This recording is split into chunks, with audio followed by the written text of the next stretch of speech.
1912년 세상에서 참 큰 슬픔이 있었습니다. 여러분, 타이타닉호라는 배를 아실 것입니다. 1912년 타이타닉호가 침몰하였죠.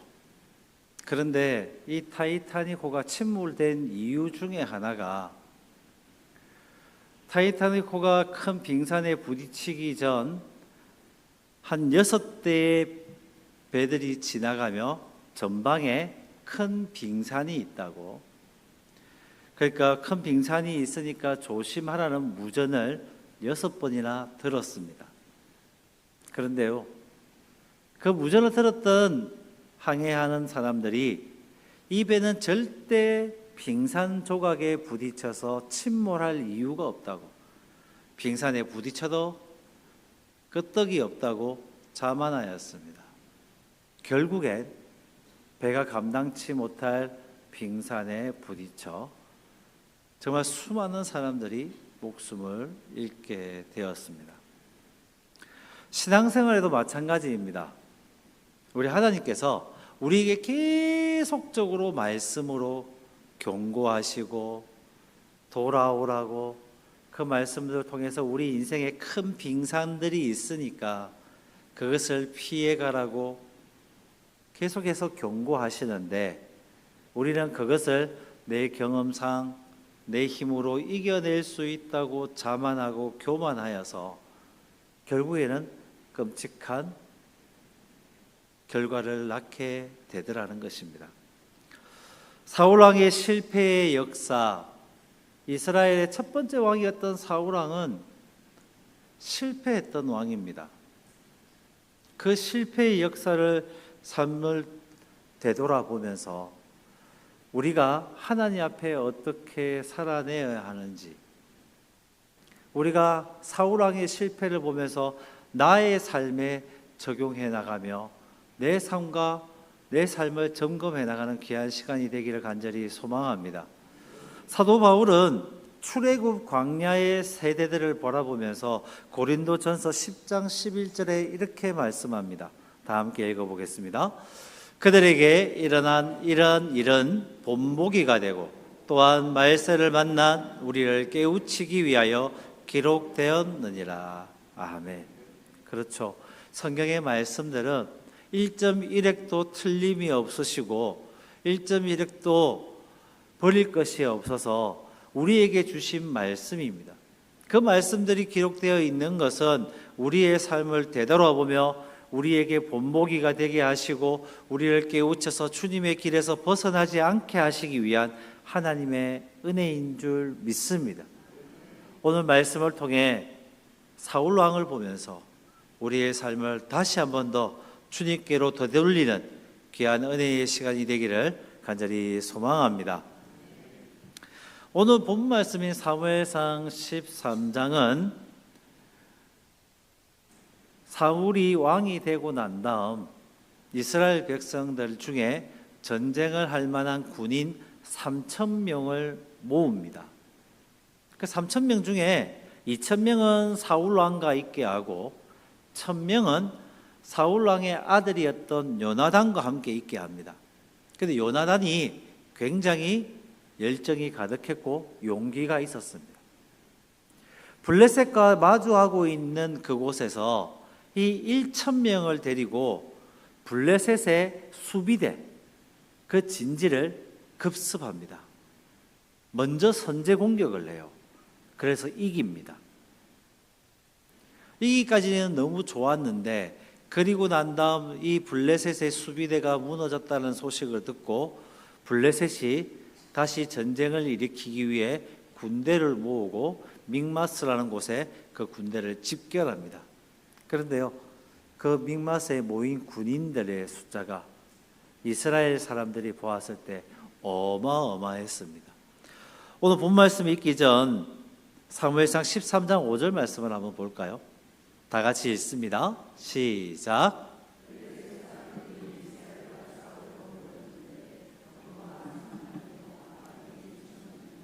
백성은 해변에 모래같이 많더라.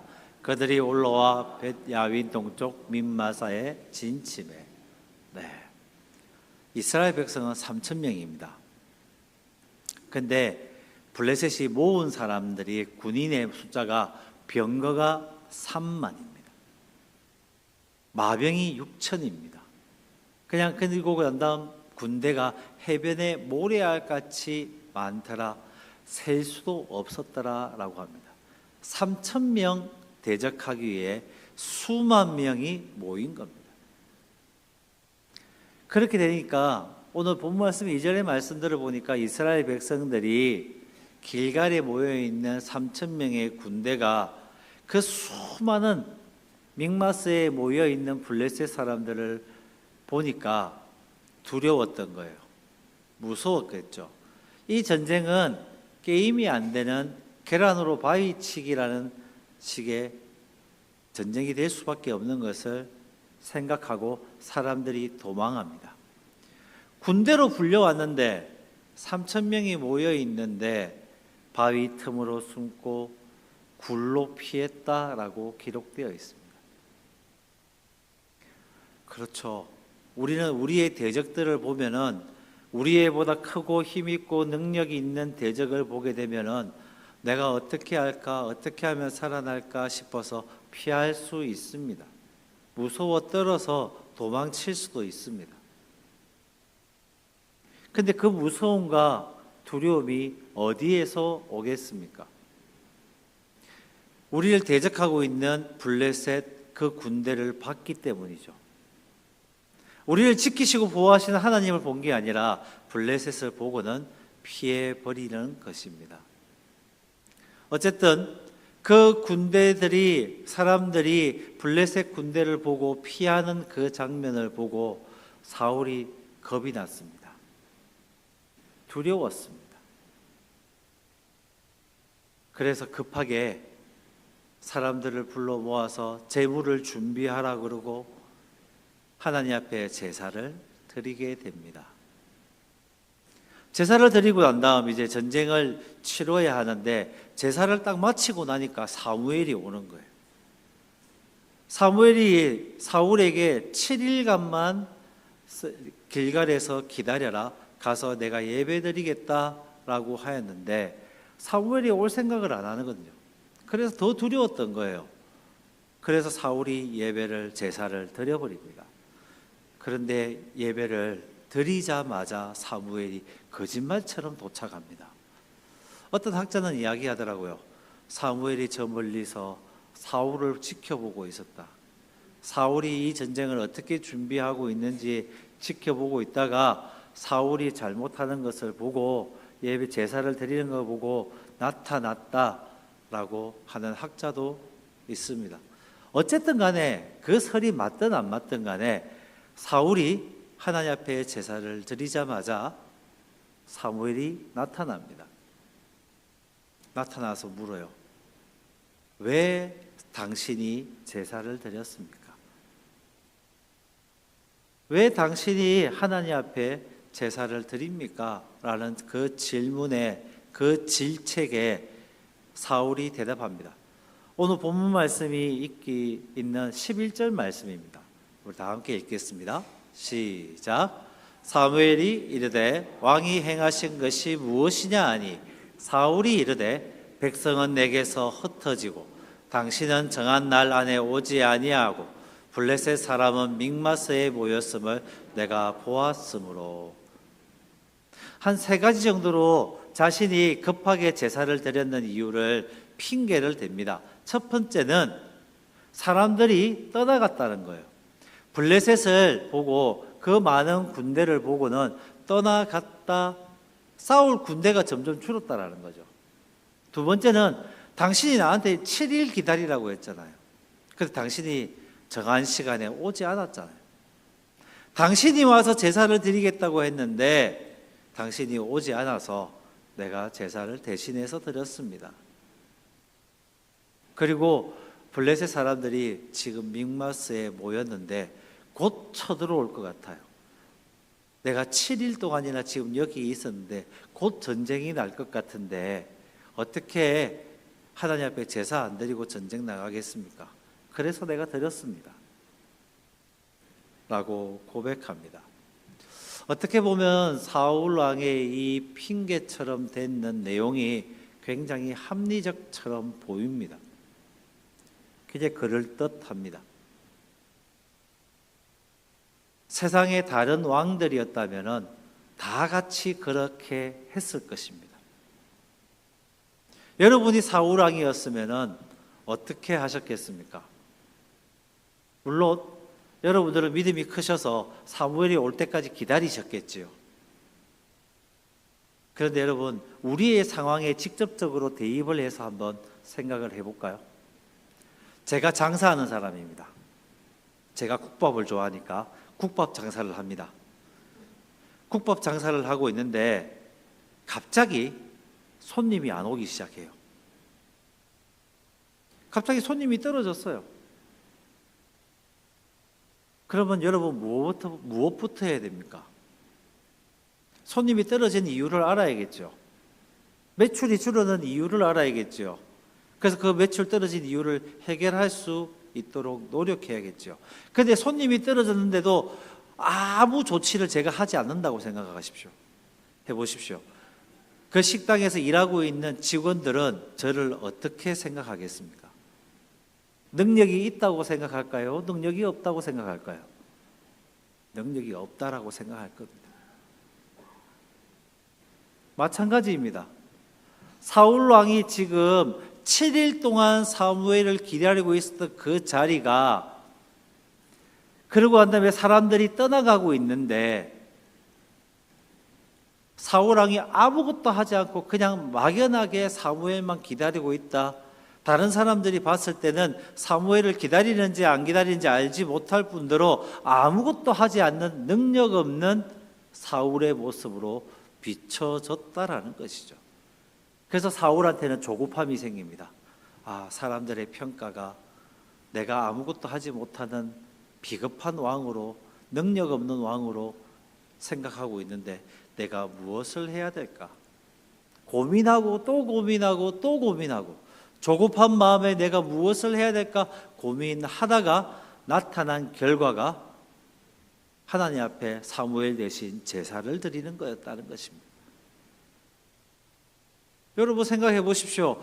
회사를 운영하고 있는 사장이, 아니 직장에서 직장 생활하고 있는 우리가 사람들한테 인정을 받지 못하고 능력 없는 사람이라고 생각되게 되어지면은 얼마나 마음이 불편하고 조급해지겠습니까?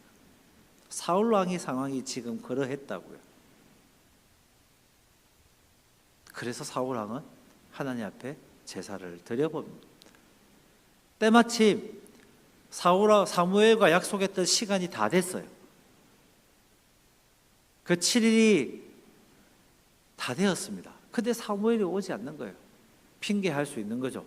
당신이 오지 않았잖아요.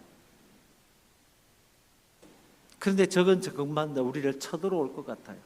마치 당장 일어날 것 같아요. 당장 무슨 일이 생길 것 같아요. 여러분, 우리의 삶에 하나님이 보이지 않고 블레셋만 보일 때, 하나님의 그 구원하심이 보이지 않고 하나님의 도움의 손길이 보이지 않고 하나님의 그 역사하심이 나에게 평안을 주지 않을 때, 그래서 세상만 바라보고 조급함이 생길 때 우리는 오늘의 사울을 기억해야 합니다. 여러분, 불순종은 원인이 아니라 결과입니다.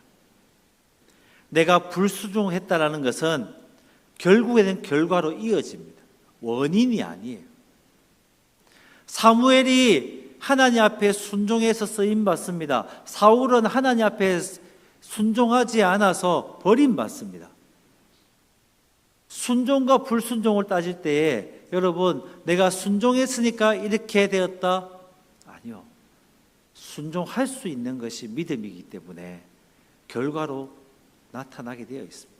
불순종하는 것은 결과로 반드시 나타나게 되어 있습니다. 그래서 여러분, 불순종은 결과입니다. 미국의 외식업체 칙필레라는 곳을 아십니까? 제가 준비한 PPT 한번 보여주실까요? 칙필레. 잘 모르시죠? 우리나라에는 잘 안 들어와 있는 것 같아요. 칙필레라는 미국의 거대한 외식 업체가 있습니다. 치킨 샌드위치로 굉장히 유명해요. 거기에 회장님이 트루에 캐시 2014년도에 돌아가셨는데 그 회장님이 트루에 캐시라는 분이셨습니다.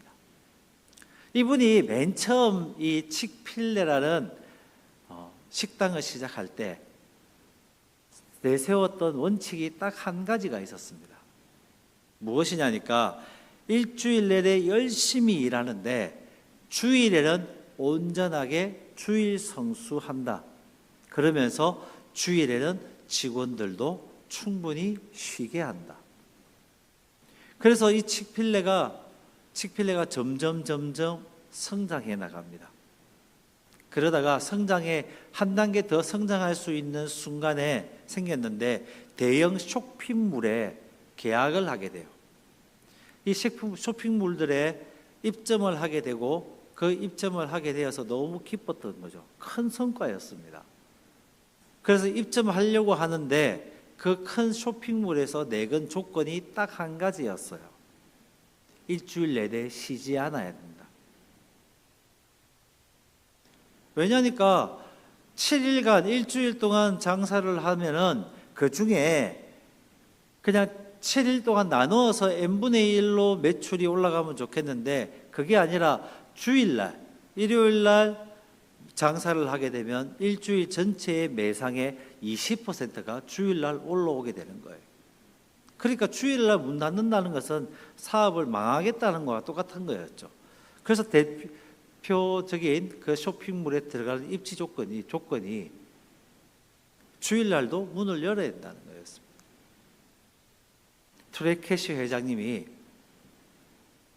뒤도 돌아보지 않고 그 입점을 포기해 버립니다. 주일에는 주일 성수하고 하나님 앞에 처음부터 약속했던 그 경영 철학을 물리지 않습니다.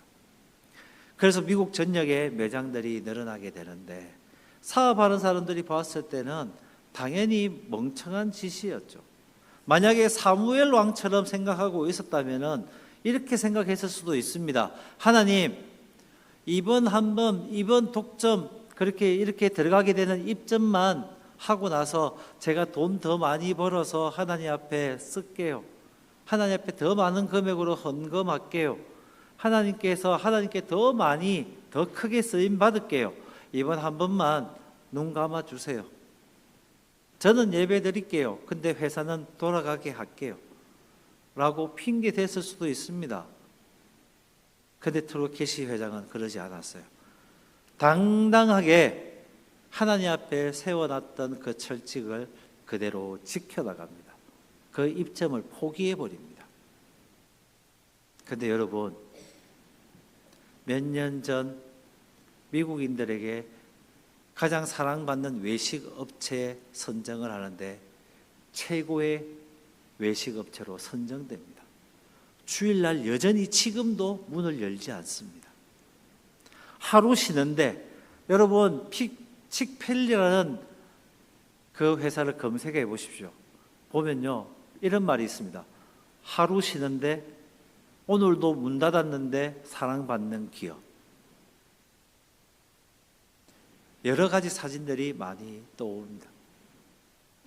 우리가 하나님 앞에 순종할 수 있느냐, 순종 못하느냐, 이것은 믿음의 결과인 것이죠. 하나님의 역사를 기다리느냐, 기다리지 못하느냐.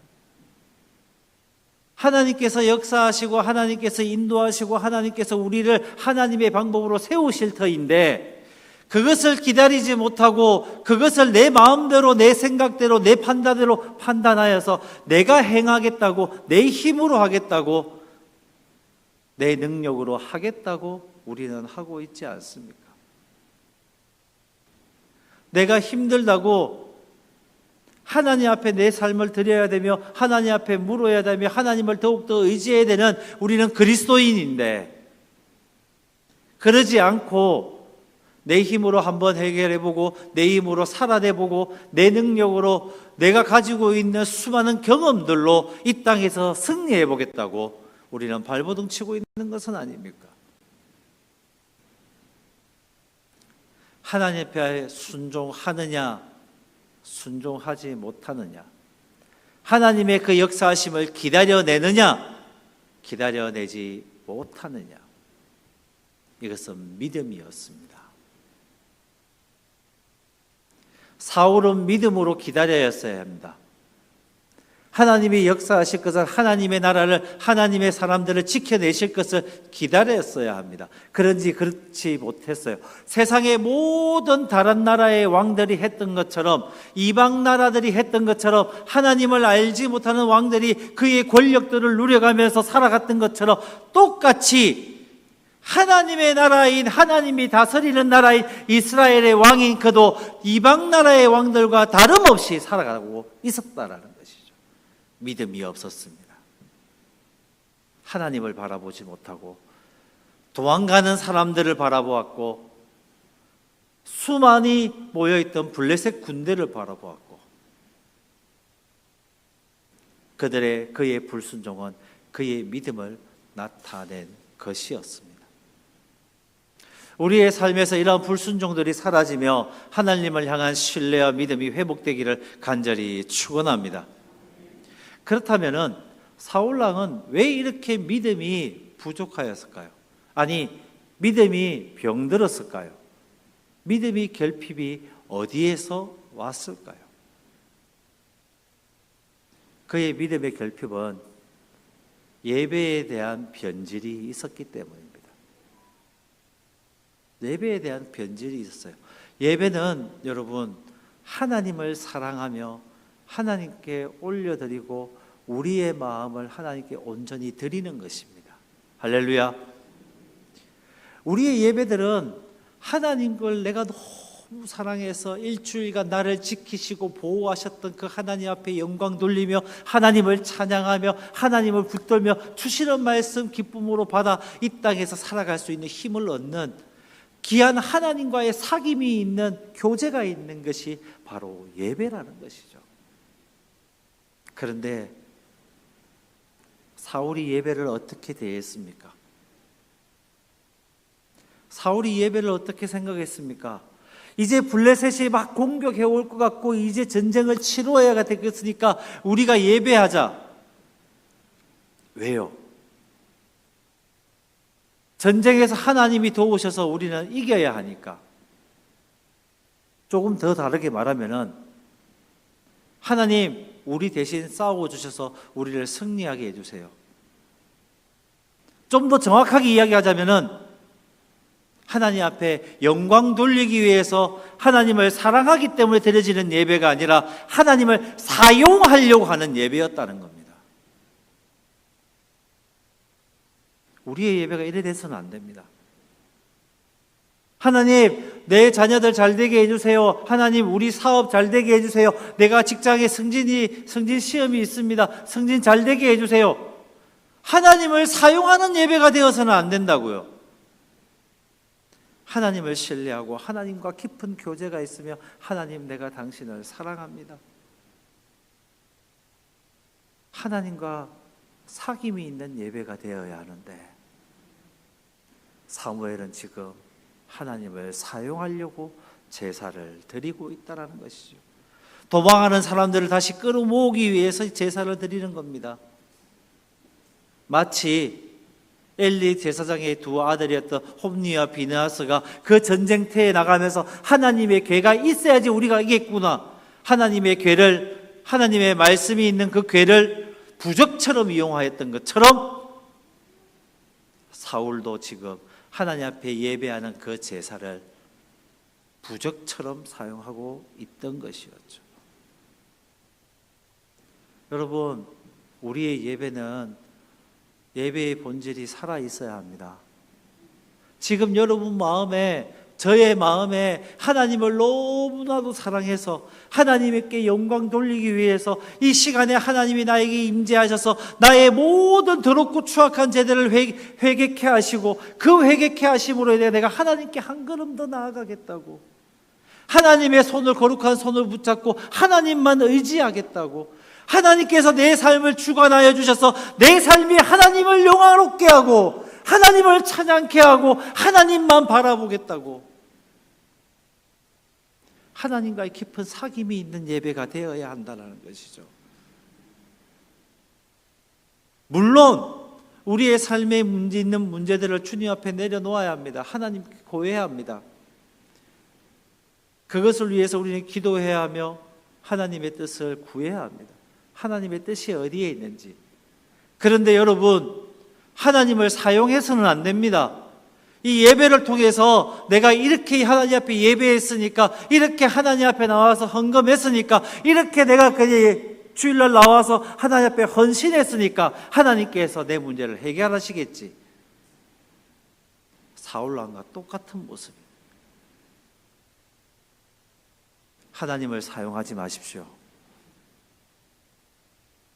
하나님을 사랑하십시오. 왜 사울에게는 이 예배가 변질되어 버렸을까요?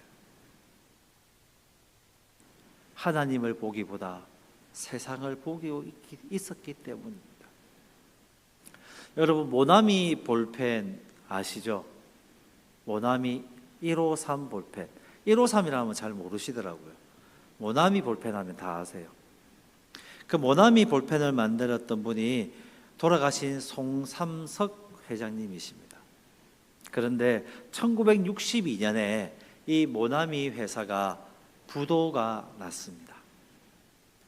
그래서 잘못된 경영으로 인해서 송삼석 회장님이 감옥 교도소에 갇힐 뻔한 위기가 있었습니다. 그런데 사람들한테 이렇게 뛰어다니고 저렇게 뛰어다니고 막 해야 되는 그 상황에 송삼석 회장이 이제는 모든 것이 끝났다고 하는 그 순간에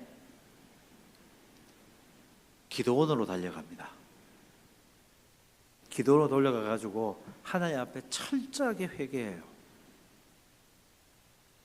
그러면서 지난 시간 동안 하나님 앞에 예배를 올바로 드리지 않았고 바쁘다는 핑계로, 회사를 경영한다는 핑계로 하나님 앞에 예배가 완전히 무너져 있던 것을 철저하게 회개합니다. 그리고 난 다음 요한복음 21장 11절에 있는 말씀을 붙듭니다. 베드로가 주님의 말씀에 순종해서 오른편에 그물을 던졌다가 물고기 153마리를 건져 올립니다. 그래서 모나미 153이 돼요. 153마리의 물고기를 잡은 것을 보고, 그러니까 하나님 말씀에, 주님 말씀에 순종하면서 이제 살아가겠다는 그의 결단이었습니다. 모나미 153이 세상에 나오면서 다시 모나미 그룹은 살아나고 회생하게 됩니다. 우리의 예배가 하나님 앞에 있어야 됩니다. 사람에게 있어서는 안 됩니다. 세상에 있어서는 안 됩니다. 물질에 있어서도, 우리의 자녀들한테도 있어서는 안 됩니다. 우리의 희망과 소망은 하나님께, 주님께만 있습니다. 우리의 기도에 응답하시고 우리의 삶을 인도하시고 우리가 붙들어야 되는 분은 주님이시라고요. 내 능력이 아닙니다. 우리는 예배를 통해서 하나님과 영원히 사귐이 있어야 돼요. 그러기 위해서 우리 주님이 이 땅에 오셨습니다. 우리의 죄를 씻어주시고 하나님과 다시 한 번 더 그 사귐이 있게 하기 위해서 죄의 모습들을 회개케 하시고 주님 하나님께로 돌아서게 하시기 위해서 우리의 모든 죄를 씻기시며 그 십자가에서 그 귀한 보혈의 피를 흘려주셨다라는 것이죠. 여러분, 요한일서 1장 3절의 말씀을 한번 보십시오. 다 같이 읽겠습니다. 시작.